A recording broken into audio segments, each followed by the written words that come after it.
जे आहेत ते उमेदवारी अर्ज दाखल करताय, आपण पण जाता काय नाही? नाही, आज फॉर्म भरायला सगळेच आम्ही जातो आहोत आणि कालसुद्धा मुख्यमंत्र्यांनी आवाहन केलेलं आहे की ही निवडणूक जी आहे ही बिनविरोध व्हावी. पण या अगोदरच 15 दिवसापूर्वीच मुख्यमंत्री माझ्याशी चर्चा झाली होती आमच्या अधिवेशनामध्ये. ते म्हणाले आपण तुम्ही सगळ्यांना सांगितलं पाहिजे, विनंती केली पाहिजे की बिनविरोध व्हावी म्हणून. आता मी अनेक वेळा यांना सांगितलं, परंतु काय ते झालं नाही. शेवटी मला असं वाटतं गुरुवारी सुनेत्राताई असताना त्यांना चालले होते त्या बारामतीला. त्यांना जर थांबून मी आणि दिलीप वळसे पाटील त्यांच्याकडे गेलो आणि मग तिथूनच त्यांनी जे आहे रामदास आठवले यांना फोन लावला, विनंती केली या म्हणून. उपमुख्यमंत्री शिंदे साहेबांना फोन केला की सहकार्य करा या म्हणून. जानकरांना फोन केला आमच्यासमोर. त्याच्यानंतर त्यांनी उद्धवजी ठाकरेंना फोन केला की मी फॉर्म भरायला जाते, आपलं सहकार्य असावं. त्याने तेही सांगितलं की भुजबळ आणि दिलीप वळसे तुम्हाला भेटायला येतील. तर त्यांनी सांगितलं नाही, काही आवश्यकता नाही आहे, तुम्ही काहीच काळजी करू नका. बरं दिसत नाही की आम्ही काहीतरी अडून धरलेलं आहे आणि म्हणून ते येत आहेत. बाकी ते यायला एरवी यायला काय हरकत नाही. ह्या कामासाठी आम्ही तुम्हाला स्पष्ट सांगतो की आम्ही तुमच्या बरोबर आहोत. त्यानंतर त्यांनी खरगे साहेबांना फोन करण्याचा खूप प्रयत्न केला, पण खरगे साहेबांची ते कुठे विमानात आहे, कुठे काय आहे, असं काही चाललं होतं. नंतर मी त्यांना विचारलं सुनेत्र त्यांना काय झालं, तर त्याने सांगितलं की ते भेटले नाही, परंतु जयराम रमेश ते पण राज्यसभेत असल्यामुळे त्यांची ओळख असेल. मी त्यांच्याशी बोलले आणि जयराम रमेश म्हणाले की मी वरती बोलतो म्हणून. त्यानंतर त्यांच्याबरोबर चर्चा करून मी आणि दिलीप वळसे आम्ही दोघे पण पवारसाहेबांच्या शरद पवारसाहेबांच्या घरी गेलो. तिथे सुप्रियाताई पण होत्या आणि पवारसाहेब पण होते.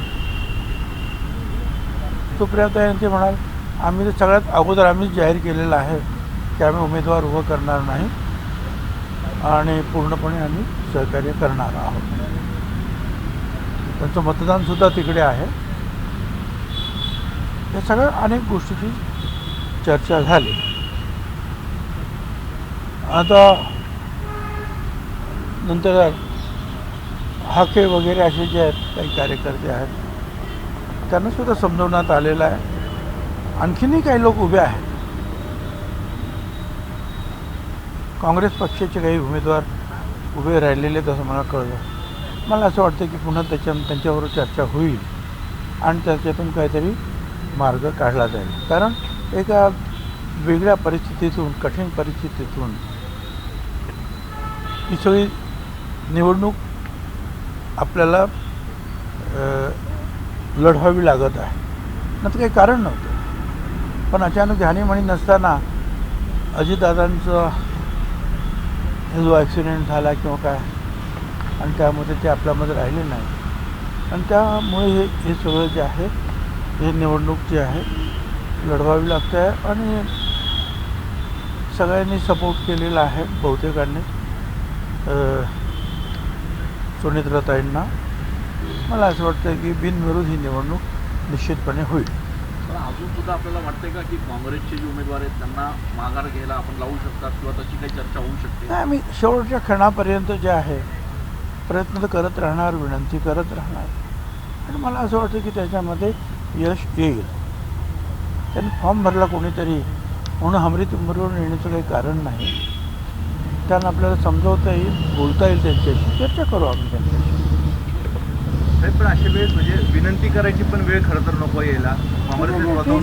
असं आहे ना की प्रत्येकाचे एक वेगवेगळे पक्ष आहे. काय आता स्वतःहूनच यांनी जाहीर करून टाकलं, म्हणजे मुख्यमंत्र्यांनी, शिंदेसाहेबांनी, उद्धवजी ठाकरे आणि त्याच्या अगोदर सुप्रियाताई सुळेंनी, तर अनेकांनी स्वतःहूनच जाहीर केलेलं आहे ना. आता काही लोकांना असं आम्हाला वाटलं की बा यांनी जरी जाहीर केलं असतं तरीसुद्धा आपण यांना फोन करणं गरजेचं आहे. त्यांनी स्वतःहून पाठिंबा जाहीर झाला म्हणून आपण त्यांच्याशी न बोलणं हे काही बरोबर नाही. त्यांना विनंती आपण करायला पाहिजे. या हेतून आम्ही सगळ्यांशी बोलणं करण्याचा प्रयत्न केला. सामनामध्ये अग्रलेख लिहिला आहे आणि कुठेतरी काँग्रेसला कान टोचण्याचा प्रयत्न केलेला आहे की विधान परिषद राज्यसभेच्या निवडणुकीसाठी तुम्ही अशा पद्धतीने हे करू नका. म्हणजे कुठलं तरी पुढच्या विधान परिषद निवडणुकीसाठी काँग्रेस आता हट्ट धरते असं एकंदरीत चित्र आहे. हे असं आहे, राजकारणामध्ये हे या सगळ्या गोष्टी एकमेकामध्ये जे गुंतलेले असतात त्यामुळे काय कुठला हेतू आहे कुणाचा कुठलाचा काय हेतू आहे ते समजणं कठीण आहे. पण त्याच्यावर मी भाष्य करणं यावेळेला ते योग्य वाटत नाही. साहेब, राहुरीला देखील अशीच पोटनिवडणूक होत आहे. तिथे आज अर्ज भरले जात आहेत. आपल्याकडनं अक्षय कर्डिले जे आहेत महायुतीचे उमेदवार म्हणून आहे, परंतु प्राजक्त तनपुरे हे अद्याप अर्ज भरायचा की नाही भरायचा त्या संभ्रमात आहेत. खरं सांगायचं तर माझं तर पूर्ण लक्ष जे आहे हे बारामतीच्या बाबतीमध्ये आहे. त्यामुळे ते नक्की तिकडे काय चाललेलं आहे त्याच्याबद्दल मी काही सांगू शकणार नाही. राष्ट्रवादीमध्ये काही अंतर्गत कलह असल्याचं देखील चित्र गेल्या काही दिवसांपासून बघायला मिळतं. हे बरोबर आहे तुम्ही सांगता ते की काही मीडियातून आलेलं आहे, काही कोणाची पत्रंसुद्धा कोणाच्या हातात लागलेली आहेत. इलेक्ट्रॉनिक आणि प्रिंट मीडियामधून सुद्धा काही गोष्टी आलेल्या आहेत. तर मला असं वाटतं की आम्ही ह्या सगळ्या गोष्टी मीडियात चर्चा करण्याची काही आवश्यकता नाही. ज्या आहेत ते आम्ही घरात बसून ऑफिसमध्ये बसून सुनेत्रताई यांच्या नेतृत्वाखाली ह्या सगळ्या गोष्टीतून जे आहे त्या मार्ग काढायचा ते शेवटी निर्णय त्या घेतील. परंतु बाकीच्या ज्या ज्या गोष्टी आहेत किंवा भाष्य न करता त्या गोष्टी ज्या आहेत मगाशी सांगितल्याप्रमाणे मीडियामध्ये चर्चेचा विषय मी तरी करू शकत नाही. साहेब, बारामतीमध्ये आज पटेल आणि तटकरेंच्या विरोधात काही बॅनरबाजी झालेली आहे, होर्डिंग लावण्यात आलेले आहे. मी सुद्धा जे आहे मला कोणीतरी पाठवलं असेल एखाद दुसरे ज्या त्यांचीसुद्धा आपण समजूत घालू. शेवटी पक्ष आपल्याला टिकवायचा आणि पक्ष मजबूतीनं पुढे न्यायचा आहे. आणि शेवटी आता सुनेत्रताईंना आपण कॅप्टन नेमके केलेलं आहे ना आपल्या टीमचं. ते बसून चर्चा करतील ना, ते ठरवतील काय करायचं काय नाही. आपण कोणावर काहीतरी बोल लावण्यात अर्थ नाही आहे. आणि मगही सांगितलं म्हणून ह्या चर्चा ज्या आहेत बाहेर म्हणजे जसं मीडियात होता का म्हणजे तसं बाहेरसुद्धा या चर्चा ज्या आहेत कार्यकर्त्यांनी होणार ना त्याची काळजी घेतली तर फार बरं होईल. पण आपण ज्येष्ठ नेते आहात, आपण पुढाकार घेऊन हा कलह थांबवण्यासाठी काही प्रयत्न करणार आहात? जरूर आमचे प्रयत्न आहेत. कोण सांगितलं प्रयत्न नाही. पण हे सगळेच प्रयत्न नाही आम्ही तुमच्याशी कसे काय बोलू शकतो किंवा मीडियामध्ये ज्याची चर्चा आम्ही करू शकतो. निश्चितपणे प्रयत्न सुरू आहेत आणि निश्चितपणे चर्चा पण सुरू आहेत आमच्या आणि ते फार पॉझिटिव्ह चांगलं आहे. कॅप्टन खराब प्रकरणामध्ये हो सॉरी तो प्रश्न नाही, यात थोडंसं वेगळं असं आहे की ते बाकी शोषण वगैरे त्या गोष्टींवर, पण तो मंत्रालयातल्या सगळ्या पोस्टिंग किंवा अनेक जिल्हाधिकारी किंवा मुख्य कार्यकारी अधिकारी करायचं असेल तर त्या पोस्टिंगचं सगळं हे तो करायचा, कोऑर्डिनेशन करायचं आणि अनेक लोक त्याच्याकडे पोस्टिंगसाठी. हो, मुख्यमंत्र्यांनी सांगितलं कुणालाही याच्यामध्ये क्षमा केली जाणार नाही. आणि यामध्ये मुख्यमंत्र्यांच्या कानावर मला असं वाटतं की 6 महिन्यापूर्वीच या सगळ्या गोष्टी गेलेल्या होत्या आणि तेव्हापासून नाशिकचे पोलीस आणि इतर जे आहेत हे सगळे त्या कामाला लागलेले होते.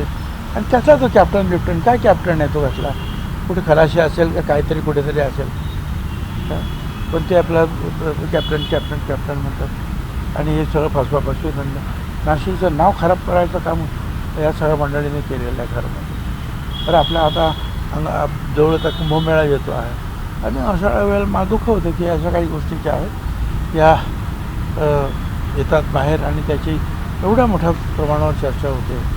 दुःखद आहे. परंतु मुख्यमंत्र्यांनी सांगितलं याच्यामध्ये कुणाला आम्ही क्षमा करणार नाही.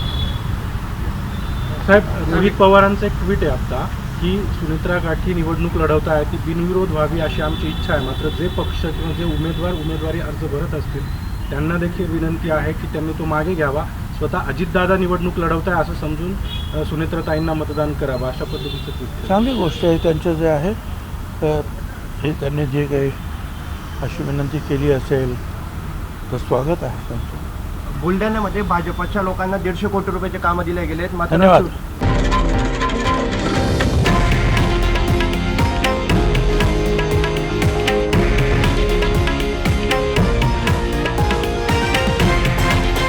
हे आहे देशातील नंबर 1 न्यूज नेटवर्क आणि आपण पाहत आहात TV9 मराठी, एकमेव.